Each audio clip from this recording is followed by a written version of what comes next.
In the Phygital Bluechips, the intention here is to invest into companies which are either tech platforms or technology companies which are helping the large, say, blue chip companies in their technology or digital journey.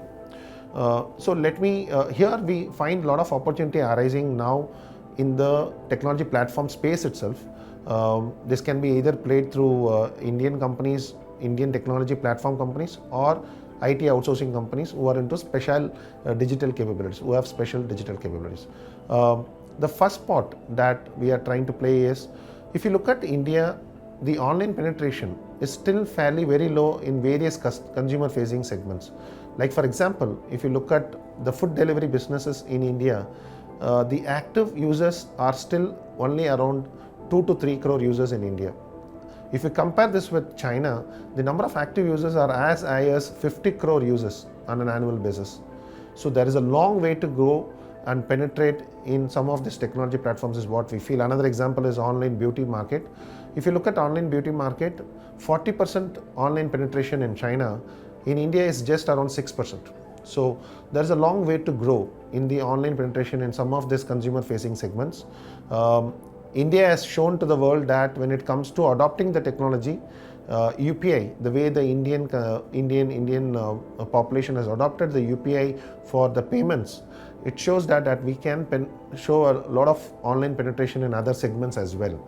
And a lot of other key enablers are there for many of these services getting shifted to online platforms. So some of these companies have capability to grow by more than 30% for the next 5-year to 10-year time period, given the low penetration level that we are in. Here we feel that investors get confused between what is happening in US and India. Some of these technology companies are getting beaten down in US, but you have to understand that we are in a different phase of penetration story compared to what these platforms are seeing in US. There the penetration levels have already reached 30% across various platforms. In India, we are still in single digit in some of these facilities or services. One of the example that I can give here is food delivery platform Zomato. We invested in this stock after a stock has seen a massive correction in the last 6 months. We started seeing opportunity or value in it after the stock came to the kind of fair value level that we are very comfortable with. Now we have started building our position in the stock. The good thing about a platform like this is, at the unit level, for every order that Zomato delivers to you, Zomato already started making positive contribution. That's a very important point that we look into whenever we get into any of the technology businesses. The second point is, as I said, compared to just 3 crore active users in India in the food online delivery platforms, compared to 50 crore online delivery transacting users in China, there's a long way to go. We don't want these companies to get into a profitability sort of a rhythm quickly.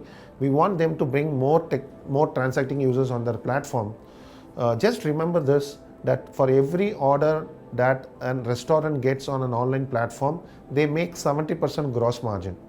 And the fixed cost is same, right? There is no additional cost that you are going to spend just because you are going to deliver an additional order on an online platform. So they make almost for a 400 rupee order, 250 rupees sort of contribution. So sharing a more with the online platform is not really going to impact them. Actually, it will drive their margins, and this is what exactly happened with the Domino's for the last, say, 5 years, by which the Domino's margins moved up significantly. So sharing that to the online platform companies is not a great deal in my opinion, and that is the economic value that the online platforms like Zomato will offer to the investors from the next 5 to 10 year time period. So this is the reason why we like the technology platforms, but it is important that you get into these companies at the right valuations and not really get carried away with the momentum. So that is what we want to say.